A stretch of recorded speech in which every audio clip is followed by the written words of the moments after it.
simpa na lang. Malaki ng Diyos. Muli po, nagpapasalamat kami dahil dinalagan kami sa inyong bahay simbahan. Pagpapala ko sa amin, una yung buhay na patuloy kong hinahiram. Pangalawa yung pagkakataon at yung privilege na kayo kayo masamba. Hindi po kami pakilala sa lahat ng tao. Sa biyaya lamang, kaya nakakatayo kami dito. Kaya patuloy sa pag-aaral namin sa buhay ng Apostol Pablo. Isa sa pinakakanyag na Kristiyano ay maging pagpapala sa amin yung buhay niya. May courage kami. At the same time, mahamon kami na ma-check namin yung klase ng disposisyon at yung dedikasyon namin sa Kristyanismo. Kami ba yung mga Kristiyano sa panglinggo lamang o Kristiyano sa kabuuan ng buhay namin. Kaya naman, pagpalayan po ito para sa kapakinabangan ng Iglesia para po sa kapurihan ng Panginoon. Sa iyo po lahat ng papuri, pasasalamat at pagsamba sa pangalan ng Jesus. Amen. Good morning ulit, brethren. Today, we will be studying yung buhay ni Apostol Pablo. Yun nga, ito yung third part ng ating pag-aaral. Kung saan pinag-aaralan natin yung New Testament history, kung saan maalala nyo, pinag-aaralan natin yung unang part ng pag-aaral natin ay patungkol sa buhay ng Panginoong Kristo.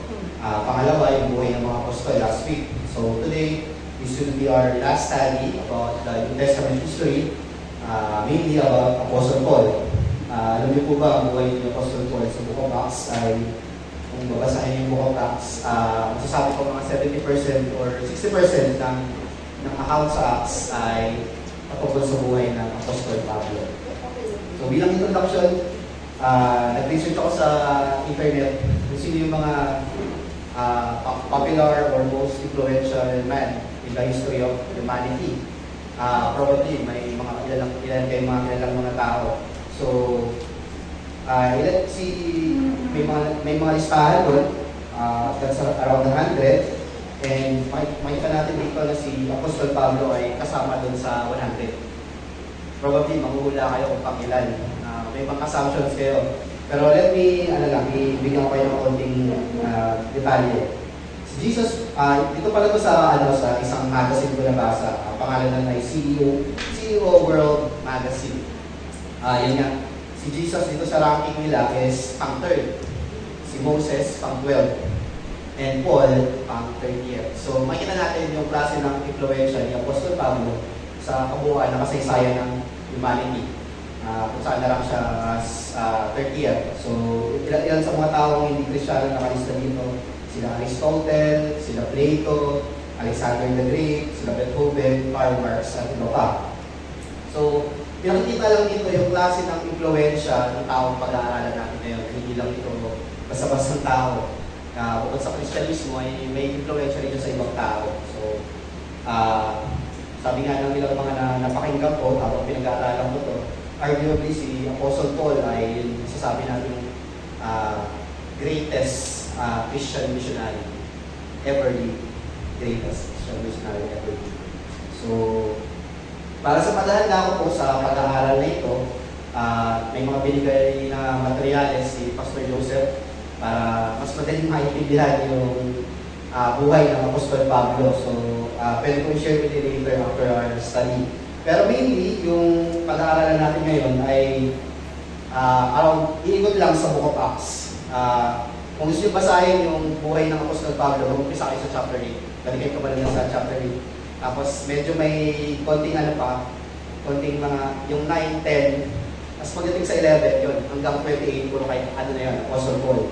So pwede nyo siyang balikan later. In study, I'll be skipping some specific details dahil medyo common yun, madalas nangyayari. Sabihin ko naman yun later. Doon sa later part ng buhay ng Apostol Pablo, medyo bibilisan ko kasi maraming pangyayari yun. Actually, last part ng Acts, mga 5 to 6 chapters about sa pagkahuli ni Apostle Paul. And most of that are preaching. Nag-preaching ni Apostle Paul sa Jews, sa iba-ibang mga Gentile. So, hindi ko na siya i-discuss further. Medyo papasadahan na natin. And yung latter part ng buhay ng Apostol Pablo, ang ginamit ko dito yung ibang mga writings in the history. Hindi kasi na ganun kaklaro pagdating sa hindi naman sa hindi ganun kaklaro, hindi siya directly na na-mention sa Bible. Baka gawin natin reference na lang. So, yun po. Then sa copy nyo, titignan nyo, meron dyang tinabi ko yung pag-discuss sa buhay ng Apostol Pablo, kung saan meron siyang 3 missionary dyan, makikita nyo. Sa later part is yung kanyang martyrdom o death, kaya nung pagkakapresent ko sa buhay ng mga apostol, 12 apostol last week. So let's start by understanding kung sino ba si Paul o Saul, sino ba siya prior to his conversion. So yung ano niya pong pangalan na Saul ay hindi po yan yung former name niya. Kasi yung unang alam ko parang former name niya, Paul, Saul, tas naging Saul. Saul, tas naging Paul. Bali yung Saul ko ay, yan ay yung kanyang Hebrew name. Then yung Paul ay yung kanyang Greek name. So, later pa lang kanyan na confirm sa scripture. So, he was from the tribe of Benjamin. Mababasa natin yan sa Philippians 3:5. From a city called Tarsus, sa Cilicia, somewhere yan sa Asia Minor, ngayon ay Turkey, and a Roman citizen at birth. So, pinanganak siya na may Roman citizen na. Nilagay ko rin yung mga Bible verses dyan kung saan mo pwedeng balik-balikan yung mga information na nilagay ko dito sa ating materials. Pwede siyang i-visit later. Prior to his conversion, he was a devoted Pharisee. I think familiar tayo dito na Pharisee siya. Siya mismo, nanggaling sa bibig niya yun na Pharisee siya. He was a student of Gamaliel. Estudyante siya ni Gamaliel. According to some writings, ito si Gamaliel ay isa sa mga top-ranking ng mga Pharisee of his time. So, hindi ito unknown na Pharisee, baka kilala siya. And according to some writings, most likely si Paul ay bahagi ng Sanhedrin. Hindi ko na ilagay dyan. Pero ang Sanhedrin ko ay council siya ng mga Pharisees. Kumbaga, kung may mga Pharisees, mataas na sila, meron pang council ng Pharisees. Alala niyo nung pinersecute si Christ, umarap siya sa Sanhedrin. Before siya umarap sa high priest. Ang Sanhedrin po ay grupo ng mga Pharisees na mas mataas yung authority nila. So, kumbaga parang, pwede ko siyang i-represent na parang mga senador or mga congressman na nag-institute ng batas sa mga Jewish community. So, kung ano yung lalatag nilang batas, yun yung magiging susundan ng mga Jewish, hindi lang sa Jerusalem, kundi sa buong mga bahagi kung saan nag-exist yung mga Jewish. So, maraming naniniwala na si Paul ay bahagi ng Sanhedrin. Kung naalala, mamaya, ipapasada ko siya, ako siya sa bakit naniniwala rin ako na bahagi siya ng Sanhedrin, council. Yun nga, si Paul, prior to his conversion, he was a devoted Pharisee. Marami siyang persecute ng Christians. Talagang matindi yung paniniwala niya. Hindi siya si Paul ay hindi lang persecute for the sake of persecution lang. Ginagawa niya ito, thinking na he's doing it right in the sight of God. Alam natin yung mga Hudyo kung gano'n sila parang dedicated. Yung mga Pharisee na nagpa-persecute sila ng mga Kristiyano by that time. And sa kanyang conscience, tingin niya, ginagawa niya ito para sa Diyos. Unang beses na napakilala si Paul sa Acts is yung sa Acts 7:58 account. Kung maalala nyo, dito binato si Deacon Stephen. Kung saan nag-preach si Deacon Stephen sa harap ng Jewish synagogue at hindi nila gustuhan yung kanyang sinabi. Andun si Paul, nakita yung upahan niya ng saksiyan at maraming naniniwala na si Paul daw yung nag-umpisa ng pamamato. Hindi to confirm, pero maraming naniniwala. And later, he was converted by the age of around 27 to 31, around 33 to 36 AD sa Christianity. Dahil doon nga sa Road to Damascus account. So, makita natin, represent ko ngayon yung paano na-convert naman si Apostle Paul. Si Apostle Paul, yun nga, nung panahon na bakit siya papunta ng Road to Damascus, bakit siya papunta ng Damascus unang-una? Una, nandun siya sa Damascus kasi nangingi siya ng permission sa high priest. So, makita natin kung gaano kalapit si Paul.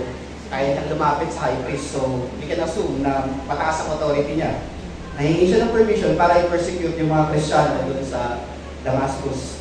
Tawag pa nga nila doon sa mga Kristiyano naniniwala sa those any belonging to the way. Mababasa niyo yan sa Bible, sa Acts na yung parang yung hindi nila wala pang term ng Christian by that time, ang tawag nila, those who believe in the way. Parang ganun yung term lalo sa mga naniniwala sa Panginoong Jesucristo.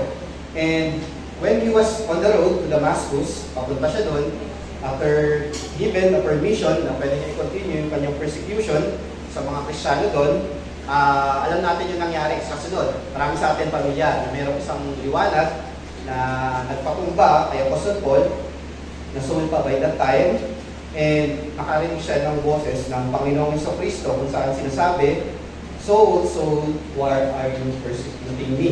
Why are you persecuting me?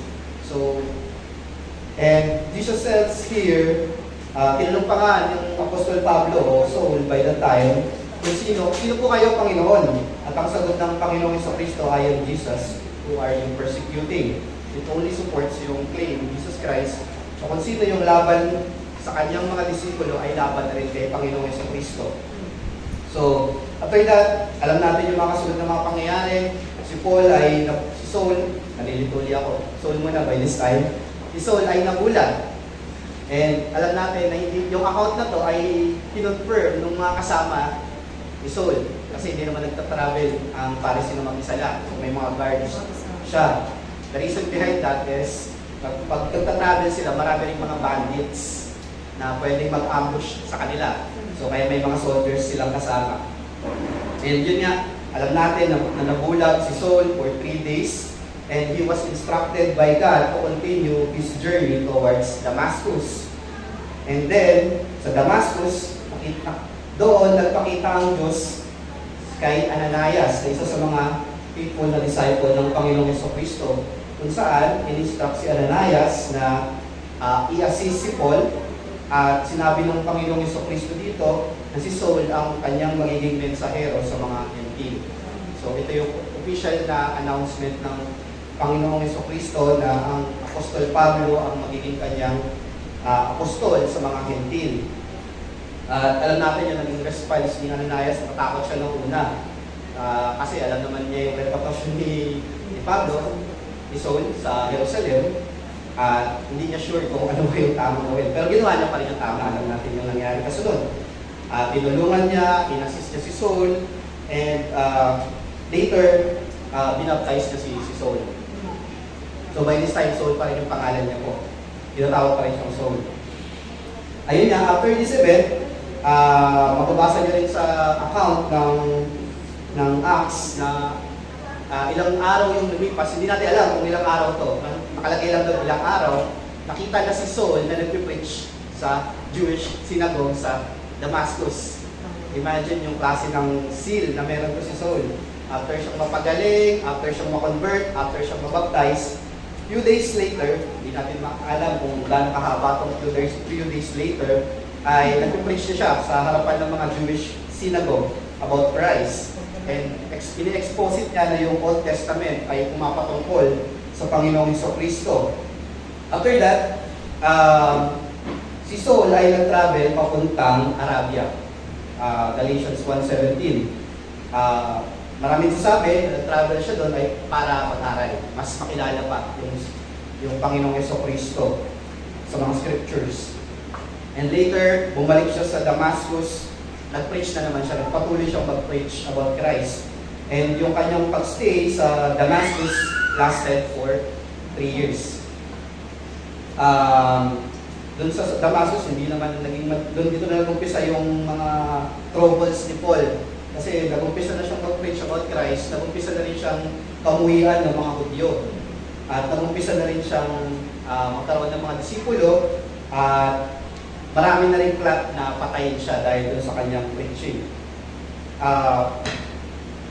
After nun, ang Apostol Pablo ay pumunta sa Jerusalem para magpakita doon sa mga 12 apostles, para i-present yung kanyang sarili.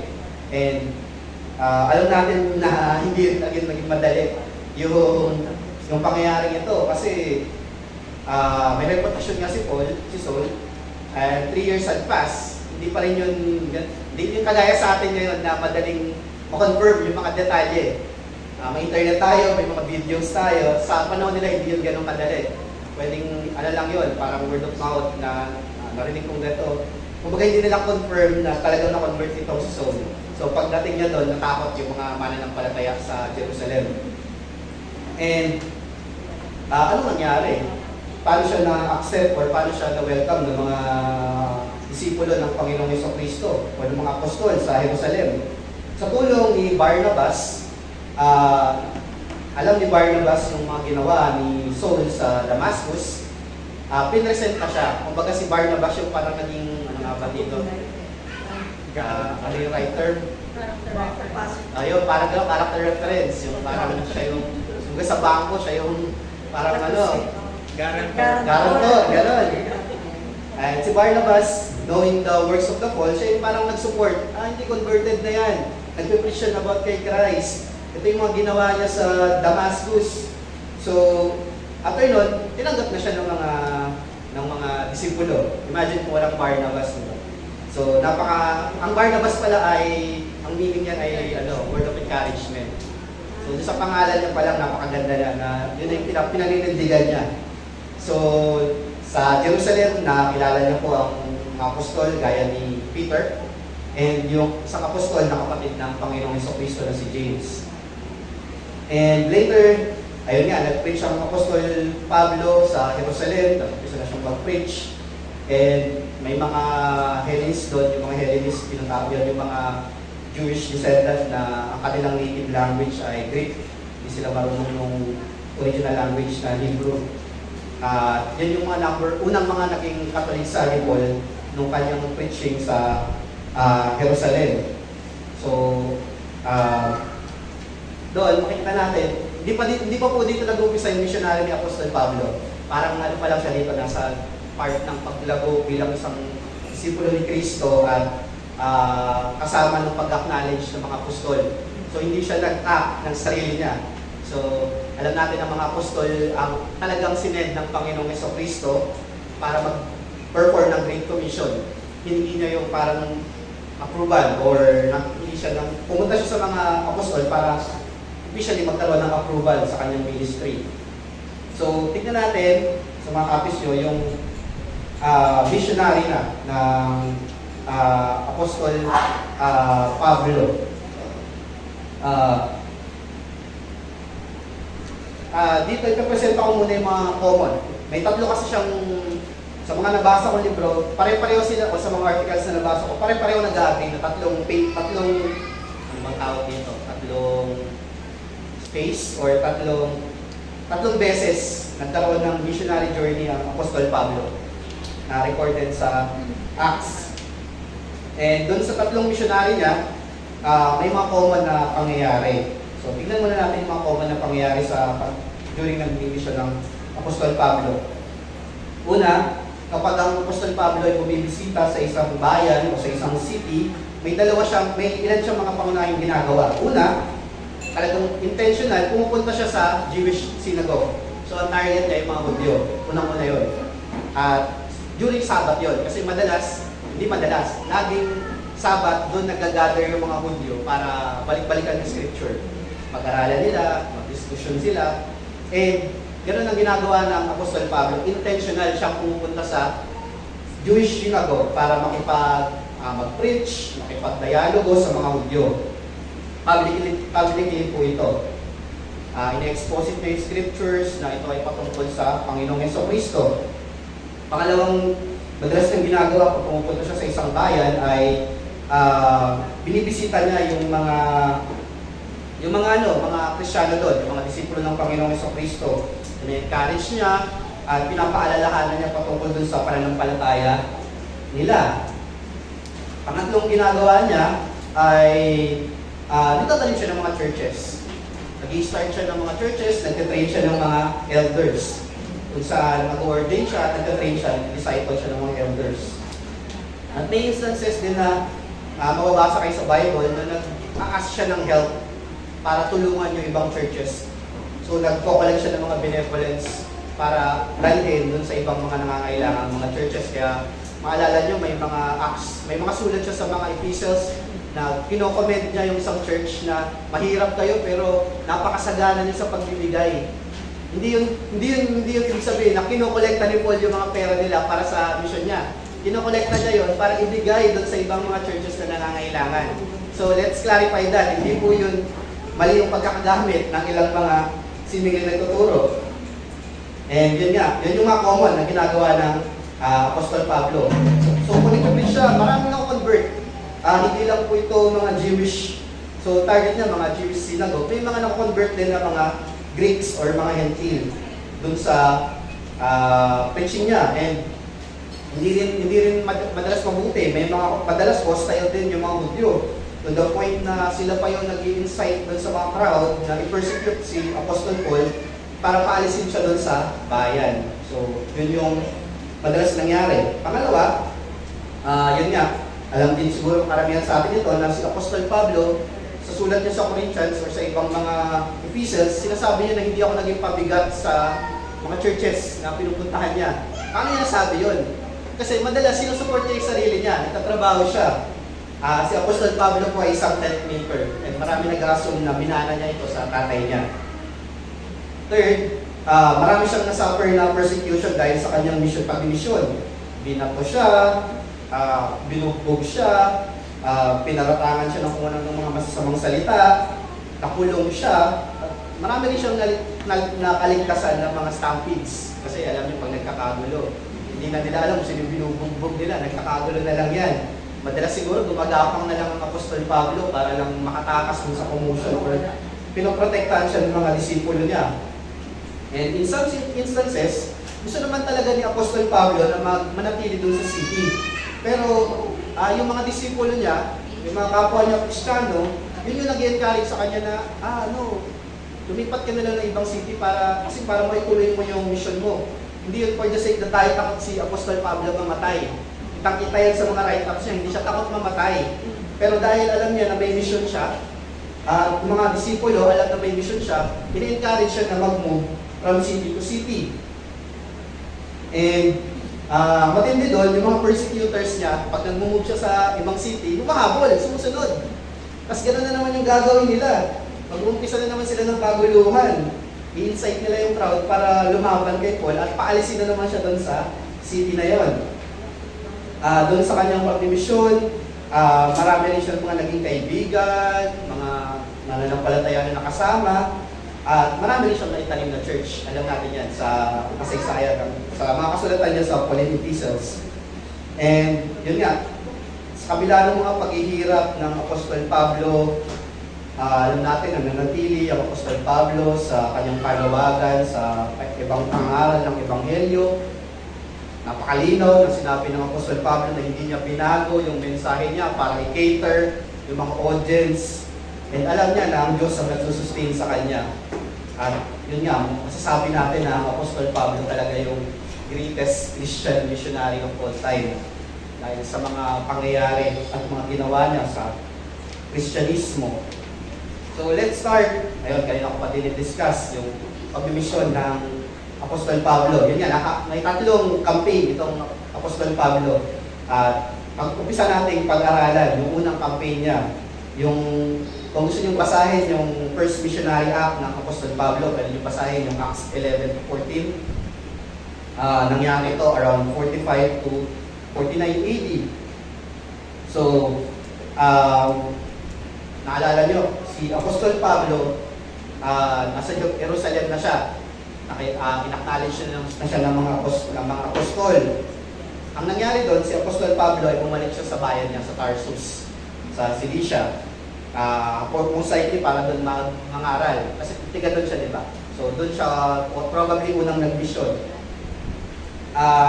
After nun, the same Barnabas na nagpakilala sa kanya sa mga apostol ay yung the same Barnabas na nagdala sa kanya sa Church of Antioch. Ano po ba yung Church of Antioch? According to church tradition, ang Church of Antioch ang kauna-unahang Gentile Christian Church sa kasaysayan ng Kristyanismo. Sa Jerusalem yung main church, then yung Antioch yung unang-unang na-found na Gentile Christian Church. And yung mga Antioch disciples, sila yung unang tinawag ng mga Christians. So wala pang term na Christians prior. So yung mga tiga-Antioch yung unang tinawag ng mga Christians. Doon unang nakuha yung term na Christians or Christianity. Acts 11:26. And yun nga, si si Barnabas at si Paul, pinadala sila ng Church Antioch para magpadala ng help sa Jerusalem dahil nagkaroon ng famine sa Jerusalem, kung saan sila yung nag-collect ng mga help sa iba-ibang mga churches around there para mabigyan ng tulong ng Jerusalem. Pagbalik nila sa Antioch, yung mismong Holy Spirit ang nag-commission sa kanila para i-start yung kanilang first missionary campaign. So si Barnabas at si Paul, dinirect through the Church of Antioch, may mga prophets doon, mababasa dyan, may mga prophets na diretsong sinabi ng Diyos na i-separate yung dalawang yan. May papagawa ko sa kanila. Yun yung missionary nila. Doon nag-start yung kanilang missionary. And after nun, nag-visit sila sa iba-ibang mga cities, kapaligid. Ngayon kasi drawing gusto ko sanang i-drawing yung mapa, pero nalita ako kanina. Pero makita natin yung may mga cellphone kayo, pwede nyo tingnan yung mapa ng Turkey hanggang doon sa Greece. Yun yung parang naging mission field ni Apostle Paul. Marami siyang mga city na binisita doon. Ilan nga dito yung mga cities na nagbisita niya, yung Seleucia, Cyprus, Salamis, Paphos, Pisidia. And during their first ministry, kasama nila si John Mark or si Mark, the evangelist, yung sulat po ng Book of Mark. So, habang sa mga prominent event, nung pagbisita ng Apostol Pablo at ni Barnabas dun sa mga cities na yon, ay nangyari dun sa Paphos. Kung saan, meron ditong dalawang character na na-introduce. Yung una, ang pangalan ay si Elimas o si Bar Jesus. And the other one is si Sergius Paulus, yung proconsul. Nakasulat po dyan sa inyong mga copy. Ang proconsul po ay parang governor, mataas na opisyal sa Roman Empire. Itong si Sergius Paulus, gusto niyang malaman yung klase ng preaching na meron po si Apostol Pablo. Ano yung pinipreach niya? Samantalang itong si Elimas, ino-oppose niya yung preaching ni Apostol Pablo. Dahil doon, nirebuke siya ni Paul, yung Holy Spirit, binulag itong si Elimas. Ngayon, makita, nasaksihan ng consul, yung proconsul, yung pangyayari. Naniwala siya doon sa mensahe na pinapangaral ng Apostol Pablo at doon nag-umpisa yung pagkalat ng popularity ng Apostol Pablo at ng kanyang mensahe.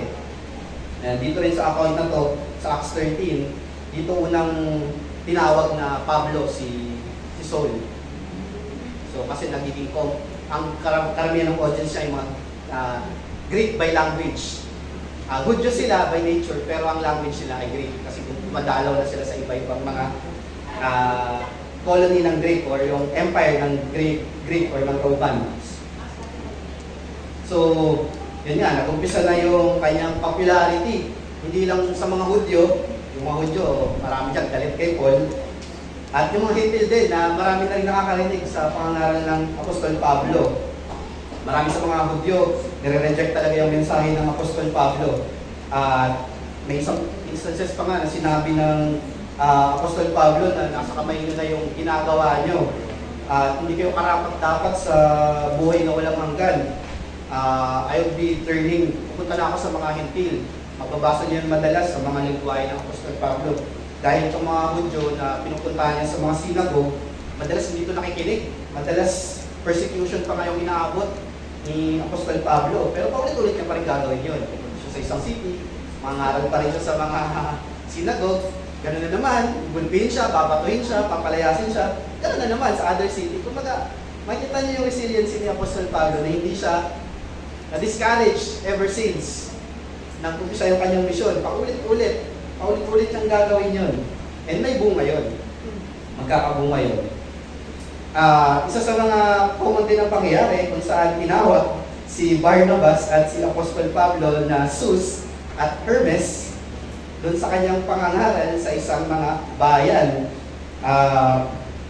kung saan nagpagaling itong si Apostol Pablo ng isang crippled man. Mapapansin nyo rin pala sa mission ng Apostol Pablo, napaka-rare ng healing.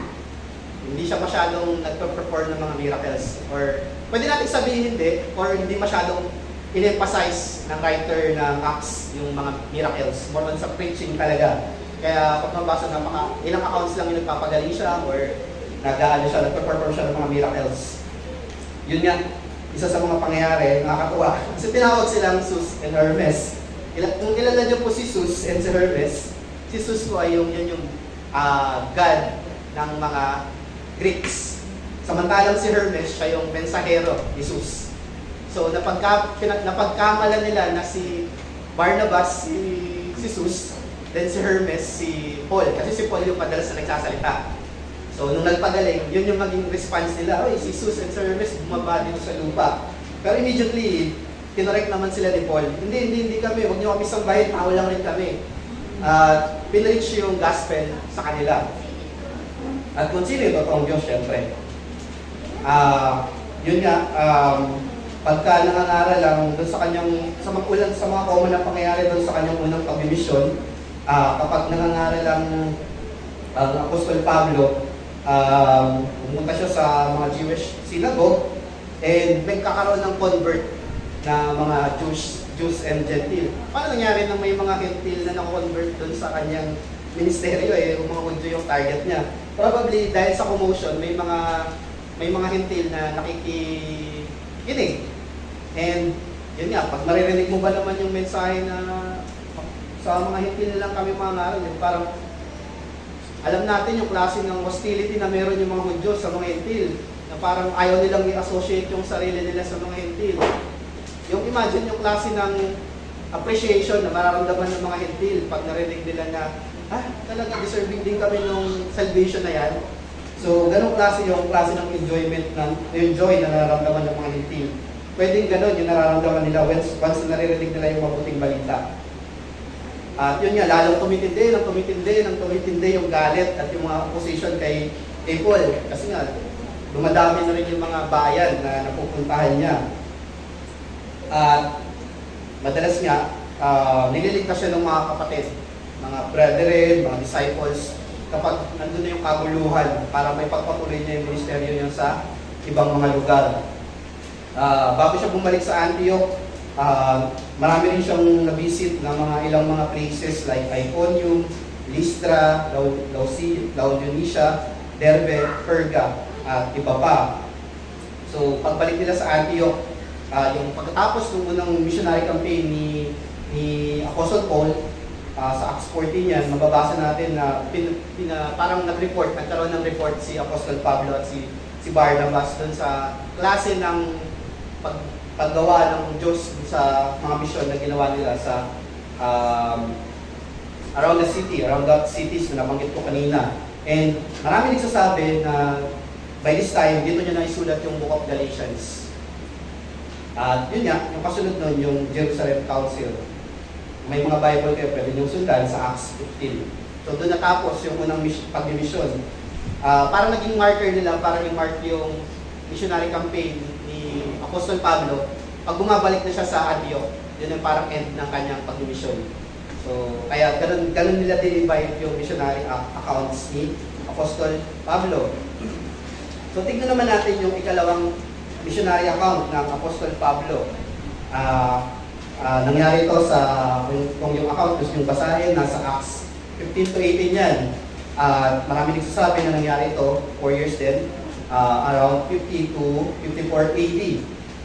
Nag-umpisa yung second missionary account ng Apostol Pablo sa tinatawag na Jerusalem Council sa Acts 15. I think marami sa atin familiar kung anong meron dito, ano ba nangyari dito.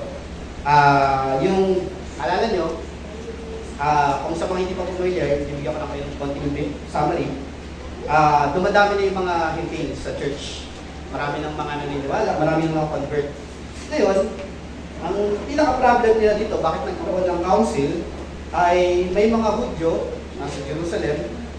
Specifically, sabi nung Acts is mga Pharisee na na-convert sa Christianity. So, kahapon, dinidiscuss natin sila Nicodemus. Meron pang ibang mga Pharisees pala na na-convert. Hindi sila pinakalanan. Pero, ang claim nila, kailangan tuliin yung mga Greeks, yung mga Gentile, tuliin. Kasama yun sa salvation. So, yun yung nagiging conflict kasi may mga natuturo o may mga proponent ng ganong klaseng paniniwala. Mababasa nyo rin yan ata sa ibang epistles na isa sa mga kinokorek ni Apostle Pablo yan. Ayun nga, dahil doon nagkaroon ng tinatawag na Jerusalem Council. Hindi ito para sa mga Diyos, specifically ito para sa mga gentil na mga mananampalataya. Dahil doon, pinadala si Barnabas at si Paul para kasama doon sa council sa Jerusalem. Sa Jerusalem po siya nangyari. Paano nila in-address itong issue na to? Nag-preach or nag-speak si Apostle Peter na sinabi niya dito na but we believe that we will be saved through grace of the Lord Jesus Christ, just as they will. So, sabi niya, hindi yan necessity sa salvation, grace lang dahilan. Verse 11 po yan, Acts 15. And sinuport nga ni Paul and ni Barnabas having the experience talaga na maka-encounter sa mga hentil, yung kanilang claim kung paano kumilos ang Diyos sa mga hentil. Kasi by this time, hindi lang conversion, may mga pangyayari rin na yung mga speak in tongues, mga gift of the Holy Spirit by their time. Nasaksihan yun ng Apostol Pablo sa harapan ng mga hentil na na-convert. And yun nga, nag-end yung council sa isang letter kung saan nakalagay doon kung ano yung specific na instruction na dapat na gawin ng mga Gentile converts. Yung pag-flee sa mga idolatry, sa mga sexual immorality. Pwede niyo po yung balikan. Pero yung letter na yun yung ngayon yung mag-uumpisa ng campaign ni Apostol Pablo para sa second missionary niya. So parang sila yung naging messenger, taga-send ng mga, since marami ng mga planted na church, bibisitahin ngayon ni Apostol Pablo para ipadala yung instruction. Wala silang internet by that time, so kailangan talaga via scroll or via letter para ipadala dun sa mga churches na i-plan para maayos yung mga disputes. Alam natin kung gaano ka hindi yung mga mga hindi galing sa mga apostol na instruction, para maraming mga nagbabag sa church. Kaya pag galing talaga sa apostol yung instruction, madaling tanggapin ng mga churches. Marami kasi nag-claim ng mga false apostles by that time. So, yun nga. Lumaga na tong si Barnabas at si Paul. Pero may konting dispute na nangyari. Nung una, medyo sila, good terms sila, di ba? Maganda yung kanilang relasyon. During this second campaign, naghiwalay itong si Paul at si Barnabas. I think alam niyo bakit. John Mark. Sino si John Mark? Hindi po si Cachapero, hindi rin si JM. Si John Mark po, dun sa kanilang first mission, umuwi ito ng Jerusalem. At hindi yun nagustuhan ni Paul. Ngayon, gusto ni Barnabas na isama ulit si John Mark. Probably malaking tulong to si John Mark kasi may mga connections sa mga Jewish community. And si Paul, ayaw niya kasi baka iwala naman sila. So, ang nangyari, nag-disagree sila. They agree to disagree. So, nangyari, si Barnabas pumunta sa ibang lugar, si Paul pumunta sa ibang lugar. Pero, hindi sila nag-solo-solo. Si Barnabas, sinama niya si John Mark. Si Paul, sinama niya si Silas. So, papunta sila sa iba-ibang mga bayan. Kasi may mga target talaga sila ng mga area para ipadala yung sulat. During this second missionary, may mga ilang accounts ako nilagay dyan. Ilan sa mga masasabi natin relevant events during the second missionary is, yun nga, nakilala ng Apostol Pablo si Timothy. Naalala niyo yung preaching ni Pastor Erdy. Dito niya unang nakilala si Timothy, batang-bata pa to si Timothy. Siya rin yung nag-baptize kay Timothy sa pag-visit niya sa Lystra. Doon sa Troas, isa ito sa mga important events. Kung saan nakareceive ng vision ng Apostol Pablo patungkol sa tinatawag na sa Bible na Macedonian call, kung saan nakita siya ng vision sa isang lalaki na nanghihingi ng tulong. May plano sana siyang puntahang lugar, pero dahil na-receive niya yung vision na yun, by the Holy Spirit, is nag-change ng direction ito si Paul. Pumunta siya sa Macedonia. Ang Macedonia is somewhere around Greek, sa Greece. Dito po galing sa Alexander the Great. Yun nga. Bakit important tong Macedonian call? Maraming mga pangyayari dito sa Macedonia. Ilan sa mga pangyayari, sinulat ko dyan, yung conversion ni Luke. Maraming naniniwala na yung nakita ni Paul sa vision niya ay si Luke. Si Luke na author ng Book of Luke and Book of Acts. Because dun sa pagkakagamit sa language, dun sa pagkakasulat dun sa account na yun. Dito rin makikilala yung unang babaeng Gentile convert na officially na pinangalanan, si Lydia, na malaking naging katuwang ni Paul sa kanyang pagministeryo sa Philippi. Dito rin mangyayari yung conversion ng Philippian jailer. Kung maalala nyo, papakamatay na sana yung Philippian jailer, pero sinabi ni Paul, wag, kung saan nashiran ng Ebanghelyo. Prior nun, nakulong itong si Paul. Bakit siya nandun sa kulungan ng Philippians? Nagkaroon ng kaguluhan na naman. Kasi sinuli si Paul, tapos inaccuse ng kung ano, then God miraculously saved him. And plus, the conversion of the Philippian jailer. Doon din sa Macedonia, ang dami rin na tayong mga churches dito. Supposedly, walang plano si Paul pumunta dito eh. Pero may mga churches na tayo. Philippi. So, meron tayong Book of Philippians. Thessalonica. Meron tayong 2 book of Thessalonians. And the popular, the Bereans. So, supposedly, hindi talaga plano ni Paul, pero ang daming ginawa ng Diyos dito sa Macedonia. After Macedonia, tumalo naman siya sa Athens. Part of Greece pa rin ito. Kung saan, nakita niya yung klase ng idolatry. Napaka-present kasi ang Athens po ay parang sentra yan ng Greek Empire. Kung saan, nandoon yung lahat ng mga idols nila. Nung makita ni Paul yun, talagang uminit yung kanyang, sabi natin, holy anger. Saan nag-preach siya sa harapan ng mga philosophers doon. And yung mga philosophers naman, nakinig naman sila. Binigyan pa nga nila ng mas malaking area si Paul para makapag-preach. Ano ba yung tinuturo mo? Foreign yan sa amin. So, nag-preach siya doon sa parang may tinatawag silang Areopagus. Yung area kung saan nangyayari yung mga council ng mga Greeks. Yung sila nag-uusap-usap. Iba common sa mga Greeks yung parang may isang, parang pulpit din, na may nasa taas, tapos nakikinig yung kabuuan ng mga councils. Doon siya pinagsalita. Tapos, sinabi ng, napakaganda dito kasi dito natin nakukuha yung ibang mga theology of God natin sa speech ni Paul na ang Diyos ay hindi gawa ng kamay ng tao, na hindi niya kailangan yung paglilingkod natin, bagkus ay siya yung naglilingkod sa atin. Ilan doon sa mga doon natin nakuha yung mga theology natin doon sa speech ni Paul doon sa harapan ng mga Greeks. Kasi itong mga Greeks, sagana sila sa mga rebulto At yung mga naging tugon ng mga Greeks, kabalik talaga dun sa kung paano nila in-encourage si Paul. Pinakpa nga nila si Paul Ilahit nila. Pero, hindi naman naging parang walang sense yung preaching ni Paul doon. May mga na-convert din doon ng mga tao. Pinakalanan pa nga sila Doon sa Book of Acts, pangalan nila ay Dionysus and Damaris. Pwede mas marami pa. Pero probably ito yung mga provident na naging katuwang ni Paul sa kanyang ministeryo. At after nung Athens, pumunta naman siya sa Church of Corinth. Kaya meron tayong Book of Corinthians. Nagtagal siya dito ng 1.5 years. So makikita nyo, tagal ni Paul dito. Kaya ganoon na lang ka-affection ni Paul sa mga sulat niya sa mga Corinthians. Kasi matagal siya dito sa Corinth. And doon sa Corinth, maraming ang nabaptize, maraming naligtas doon. And marami rin siyempre, dumadami na rin yung parang lumalaban kay Paul. Marami talaga. To the point na nalibis na naman siya dito. Dinala na naman siya sa tribunal. Obviously, they didn't succeed Yun, after ng visit niya sa Corinth, pumunta siya sa iba-ibang mga churches pa, sa Ephesus, sa Caesarea, bago siya bumalik ulit sa Antioch. So bumalik na naman siya dun sa isang church siya na kabilang. And bago mag-umpisa yung kanyang third and last missionary. So, let's jump dun sa third and last missionary na Apostol Pablo. Dito medyo papasadahan ko na lang kasi bagal kong magsalita. Bilisan ko na lang.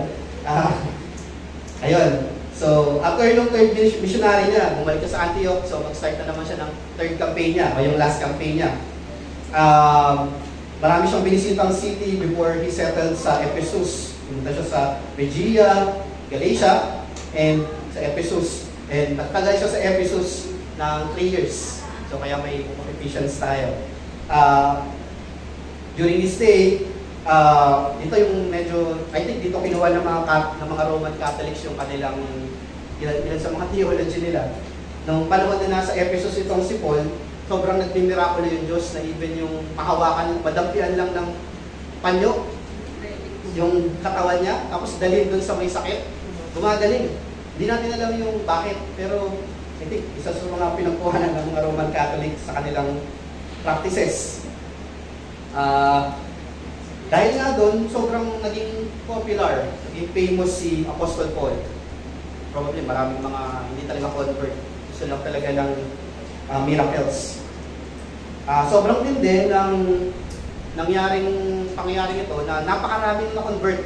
At hindi lang basta conversion. Yung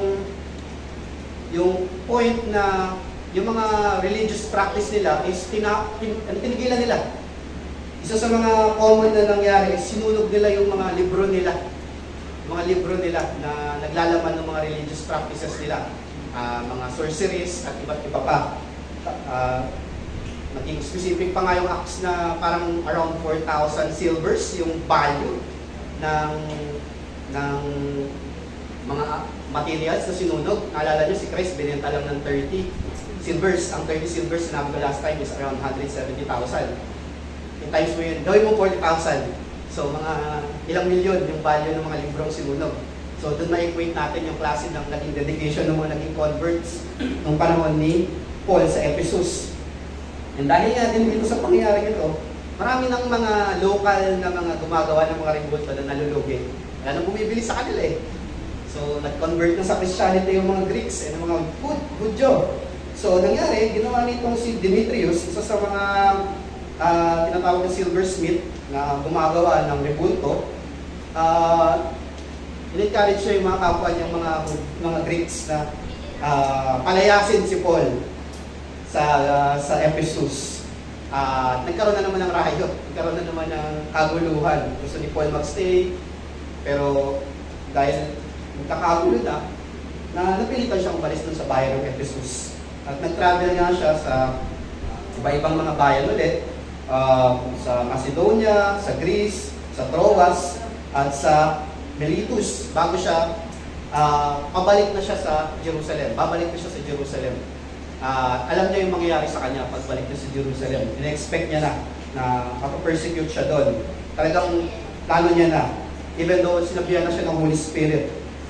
Yun nga, bago siya umalis officially sa Asia Minor, bumalik sa bandang Jerusalem, nagpaalam siya sa mga Ephesian leaders kung saan in-encourage niya yung mga Ephesian leaders sa mga duties nila, na makakatatag sa pananampalataya, at kung ano yung inaasahan sa kanila bilang mga elders ng isang church. Yun nga, pagdating niya sa Caesarea, na-meet niya si Prophet Agabus, kung saan pinakita sa kanya ni Agabus, ito yung mangyayari sa'yo, gagapusin ka, uulihin ka, at ipepresent ka sa mga hentil. Pero hindi nagpatinag si Paul.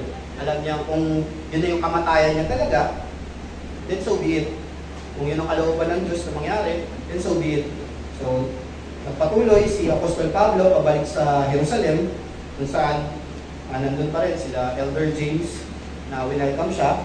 And after niyang ipag-usap sa mga apostol, dumiretso siya sa temple, kung saan may ano ka siya, panata na kailangan gawin. Pumunta siya doon at sinama niya yung ibang mga Greek na mga converts doon, papunta doon sa temple. Nakita siya ng mga Hudyo, ng mga probably inaabangan talaga siya na mahuli doon. At nung nahuli siya, may dalawang dahilan bakit siya uhulihin. Una, doon sa mga teachings niya about Christ. Pangalawa is, ina-accuse siya na pinayagan niyang pumasok yung mga Greeks doon sa loob ng templo. Alam natin na bawal yung mga hindi Hudyo. Di ba may tatlong level ang temple. Una, sa Holy of Holies. Pangalawa, dun sa mga Levites. And lastly, sa mga proselytes. Kung hindi ka proselyte, bawal ka pa rin. So, hindi naman sila proselyte kasi Christian nga sila eh. Hindi sila nag-convert muna sa Judaism bago yung mga kasama ni Paul. Mga Greek yan na naging Christian. So, bawal. Parang sa kanila, insult yun. Ba't mo sila pinapapasok dyan? Actually, hindi naman talaga sinabi ni Paul, hindi niya pinapasok. Inaccuse lang siya ng mga ng mga tao. So, dito papasadahan ko na lang yung mga pangyayari doon sa, napakahaba nito, parang mga 4 to 5 chapters ito sa Book of Acts. Pwede nyo basahin later. Mga nangyari during this arrest, si Paul ay inaccuse siya ng maraming, parang kay Christ, inaccuse siya ng maraming mga false accusation.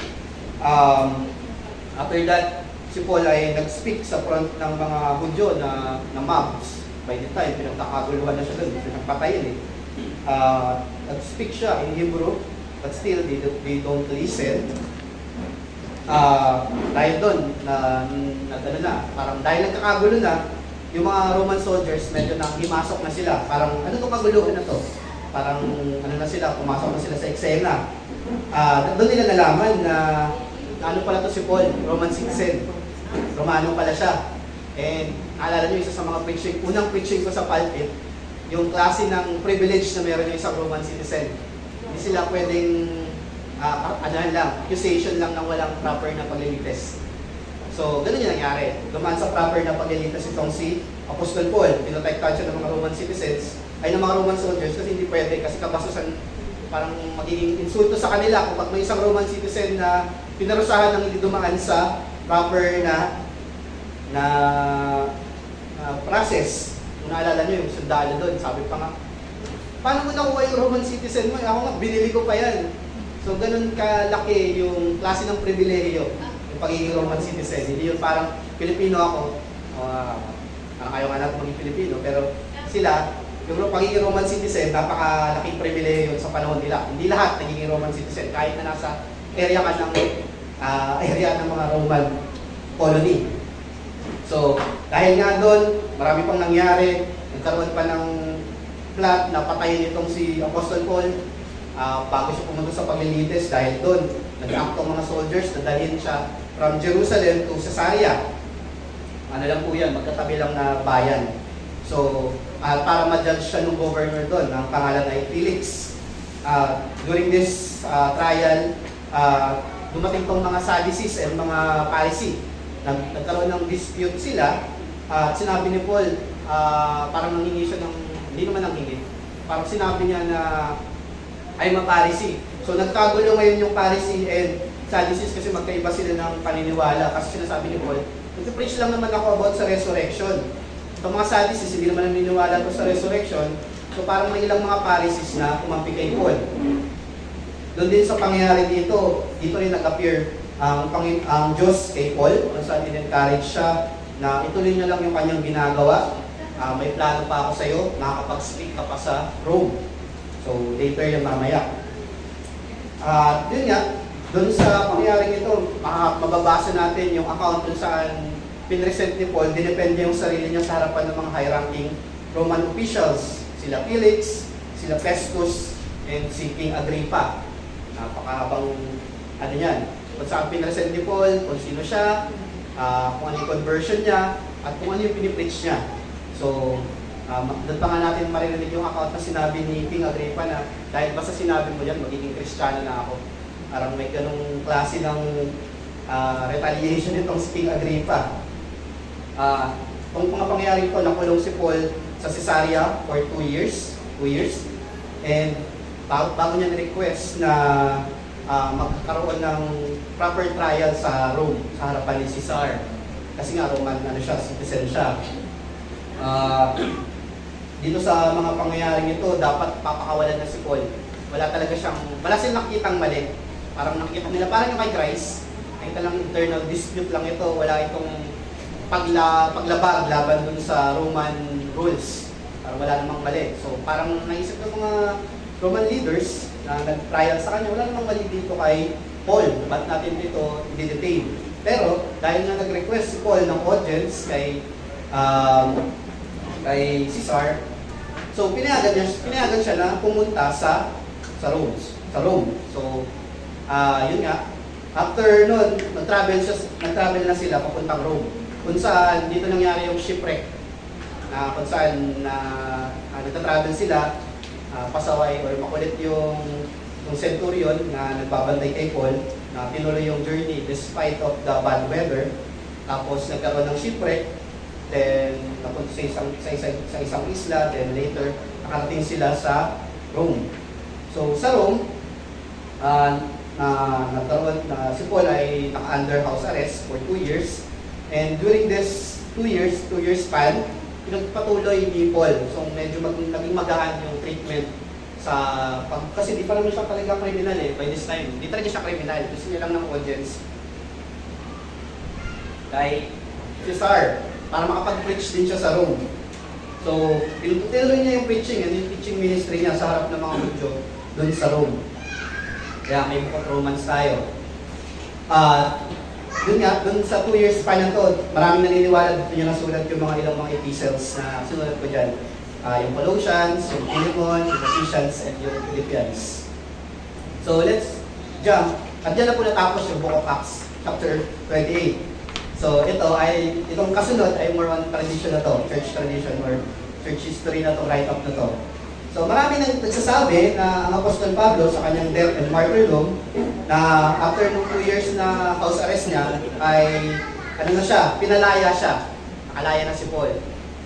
Since si Paul, knowing Paul, not John Paul, knowing Paul, Apostle Paul, naging tuloy-tuloy pa rin yung series niya, yung kanyang zealousness sa gospel ministry. So nag-travel siya sa Macedonia daw at sa Spain, kung saan marami naniniwala na dito niya naisulat yung 1 Timothy, yung Titus, and asterisk Hebrews. But asterisk, we are not sure. It's debatable pa kung si Paul ba talaga yung nagsulat ng Book of Hebrews. At yun nga, na-imprison na naman sa pangalawang pagkakataon sa Rome itong si Apostol Pablo. Pero hindi na dahil dun sa, ito talagang, galing sa Rome Empire na to, hindi na to galing sa mga Hudyo.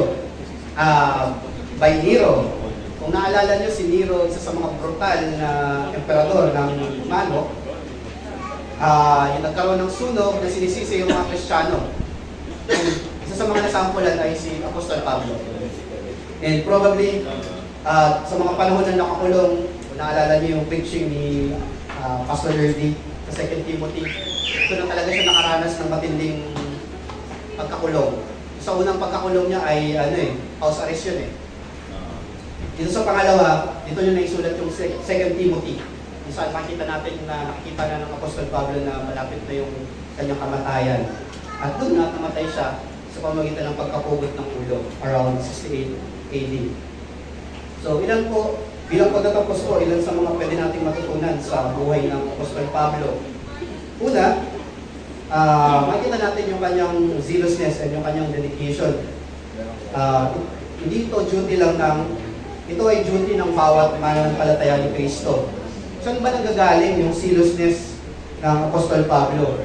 Gaya ng sinabi niya sa 1 Corinthians 11:1, imitate me just as I also imitate Christ.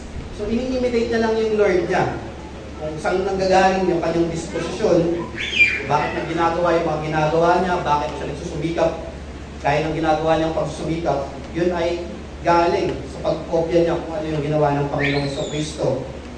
Hindi man tayo kasing kagaya ng merong klase ng edukasyon at katalino ni Apostol Pablo, pero pwede tayo maging kasing silos at kasing dedicated ng Apostol Pablo pagdating sa Ebanghelyo.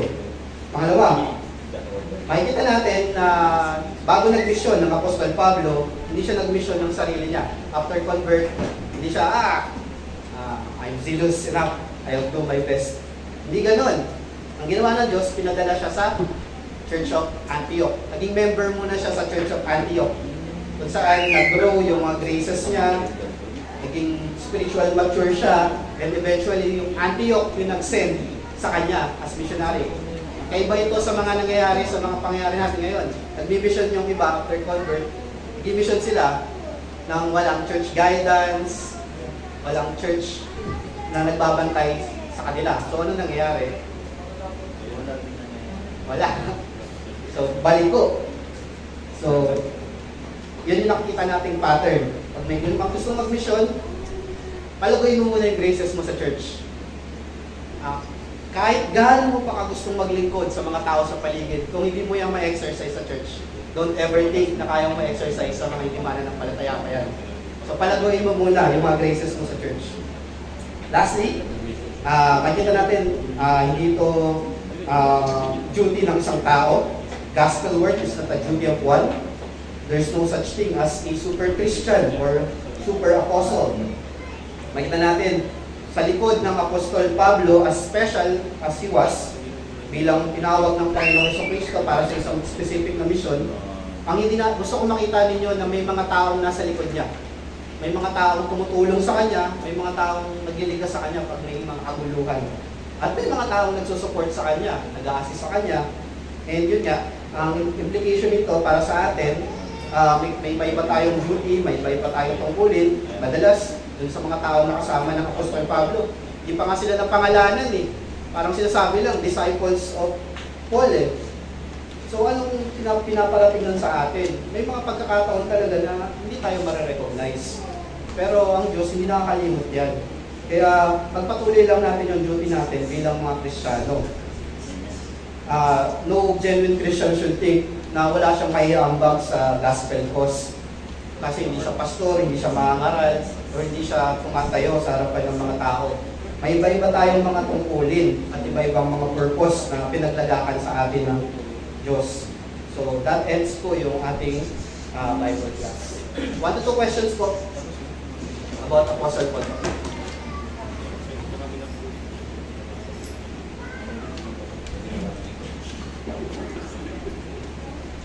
Malinaw naman po ba o naguluhan kayo lalo? Medyo magulo kasi ang daming lugar. Kahit ako nervous yung brain cells ko sa kakadissect ng information. Pass, early. Yung with regards dun sa engagement ni Paul sa different churches, Corinthians, Ephesians, etc. Pwede kasing ang maging understood kasi we also emphasize yung importance ng membership, and we know na maraming mga nominal Christian, claiming to be Christian, hopping, parang ginagawa yung church hopping. Tapos pwedeng sabihin nila, si Paul nga eh, kung saan siya, doon siya nag-church. Paano mo, anong masasabi mo doon? Sige.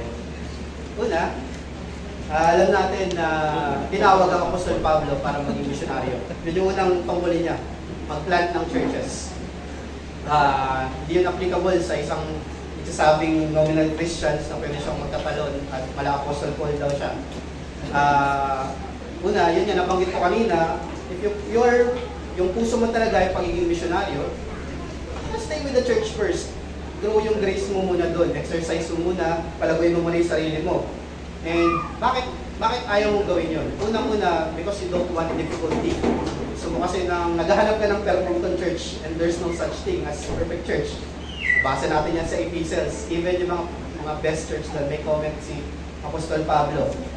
So, hindi talaga siya framework na pwedeng sabihin na ang isang Christian ay pupunta sa isang church. Nabanggit ko kanina, yung purpose ni Apostle Paul, bakit siya pupunta sa iba-ibang lugar ay mangaral at magtayo ng churches at mag-encourage ng mga disciples. Hindi yun dahil gusto lang ni Paul na pumunta sa iba-ibang mga churches. So, hindi siya applicable talaga sa isang nagsasabing Christian. Regards sa commitment, membership commitment, kasi naririnig din natin kay Paul yan eh. Though, like for example sa Corinthians, yung example niya yung Paul. Paano yung naging commitment ni Paul with regards to those churches? Alam natin talagang si Paul, mainly ang church niya yung Antioch. So, bumabalik siya sa Antioch, nakita natin, nagre-report siya bilang missionary at the end of his ministry. And masasabi natin na yung commitment niya sa Antioch, pero may puso siya dun sa mga mission na tinayo niya, mga churches niya, kaya nga nagsusulat siya bilang apostol. And yung bottom line doon, nasa Antioch yung commitment niya. May local church, si Apostle Paul. Hindi yun parang, nagtayo ako, sige, freelance. Saan ko gusto? Sino ba yung pinakamabait, matino dito ng church? Macedonia ako. Bilang commendable, Macedonia. Ay, maayos yung Berea. Doon ako. Hindi, bumabalik siya sa Antioch at nagre-report siya. Kasi doon siya na-establish, doon talaga siya na-umpisa bilang member sa Antioch. And the same goes for us. Hindi talaga mag-grow yung isang sabing Kristiyano kapag ka nag-hap lang siya na nag-hap. Wala siyang commitment. Again, how would you exercise yung mga grace na binigay sa'yo ng Diyos without commitment and without covenant? napakadali. Kasal nga, di ba? Paano pag hindi pa kasal? Ayaw natin ng mga walang covenants kasi may covenant na nga eh. Paano pag wala pang covenant? So, kaya we encourage talaga local church membership. Kasi dun, yun talaga ang disenyo ng Diyos pagdating sa bawat mga nagpapantay. Isa pa po. Jigon. Although di siya na-mention sa notes mo, question ko is, kasi sa tradition ng mga Hebrew, ang pagkakaalam ko, para maging parisi ka ng mataas na order, kagaya ni Apostle Paul, is meron kang asawa. So, ang question ko is, meron bang asawa si Apostle Paul? Yun lang. Ayun lang siguro. Yun lang.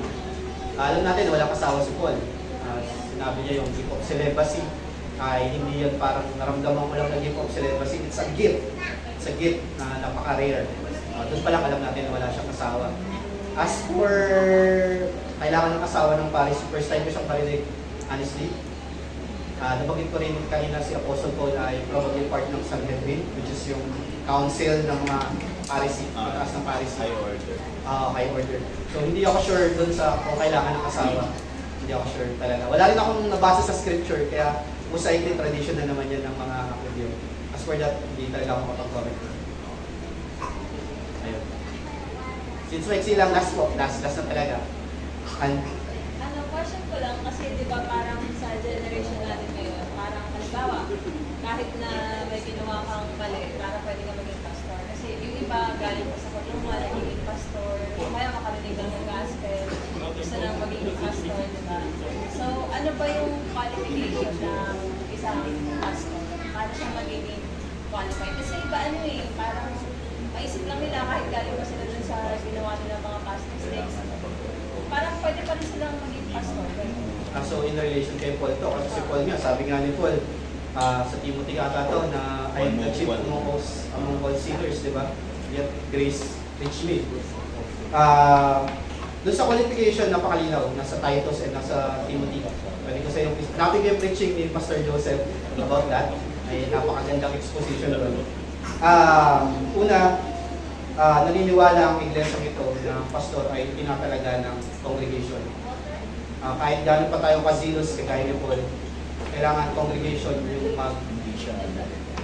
mag-decide ng pastor, hindi yung gusto ko lang, naramdaman ko ngayon. Pangalawa, sabi, isa sa mga laging maririnig sa mga mangaral na tapat. Sa Bible din, ang isang pastor ay hindi dapat early convert. As for gano'ng kahaba yung early convert, sabi ni MacArthur ata, around 3 years, dapat solid siya ng Kristyano, part siya ng isang church membership, local membership siya. Tapos, makita yung grace. Kasi, again, nabanggit ko kanina, how do you exercise your grace kung hindi ka recommit sa isang church? Lahat yun ay optional. Walang commitment dahil optional. So, kailangan maging member muna siya ng isang church kung saan mas ma-exercise na yung mga graces niya. At nakita yun ng congregation. Again, iba-iba ang mga instances. Hindi ko masasagot kasi hindi po ako pastor. Pero makikita natin doon sa mga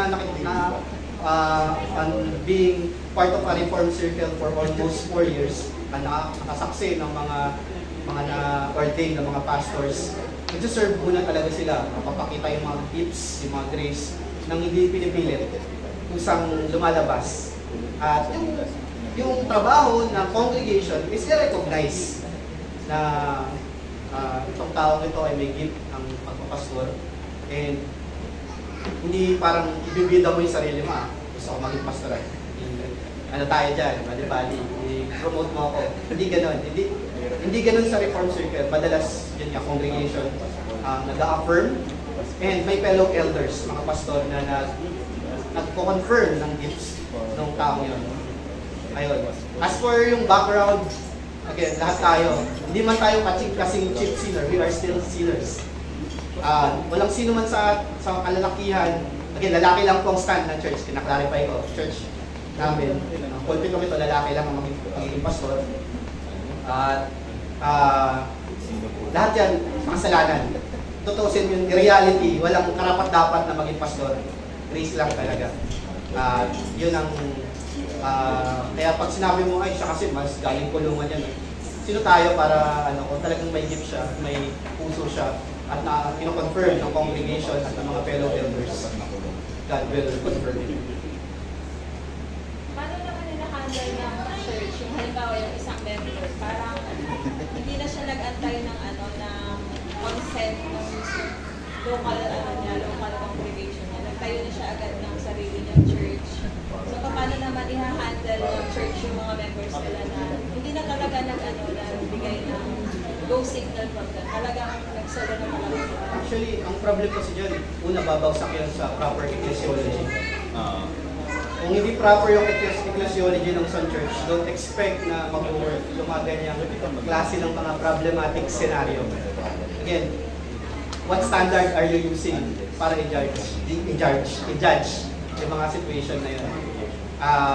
I believe sana magkaroon ng proper ecclesiology na study pero hindi ko kanususan dito para mas maipaliwanag yung mga ganyang klase. Kasi ang hirap talaga mag-komento kasi case by case yan.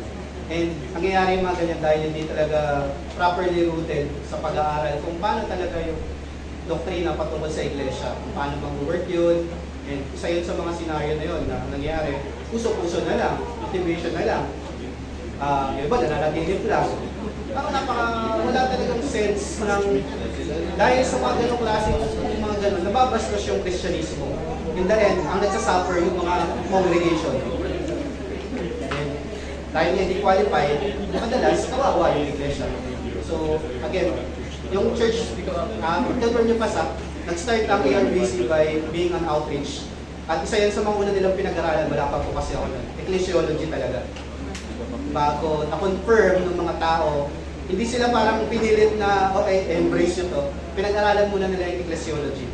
And those sa mga nag-embrace, nanatili. Yung mga hindi, ayun. Kaya napaka-core na doctrine talaga yung ecclesiology. As we go. Hindi ko kasi masagutan kasi specific siya. Pero yun lang masasagot ko. Talagang dapat pag-aralan mo ng ecclesiology. Na madalas na-neglect sa ibang mga churches. Sige po, let's close po in a prayer. Dakilang Diyos, maraming salamat po sa pag-aaral namin sa buhay ng Apostol Pablo. Napakaraming pangyayari. Marami rin po kaming matututunan patungkol sa klase ng sakripisyo, pagpapagal, zeal na meron ng Apostol Pablo, sa klase ng mga conversion, mga churches, kung paano siya ginamit. Hindi po dahil sa galing ng Apostol Pablo, kundi sa pagkilos ng banal na spirito.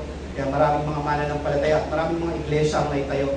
Kami ay mga nakikinabang lamang sa grasya na inyong pinaambon sa lugar ng panahon ng Apostol Pablo. Kaya may mga sulat po kami ngayon na patungkol sa iglesia, patungkol sa buhay mananampalataya at sa paglakad namin sa kabanalan at pagsunod kay Kristo. Salamat po dahil pinanatili nyo iyon sa amin at kami ay tunay na nakikinabang dito at napakalaking biyaya po sa amin.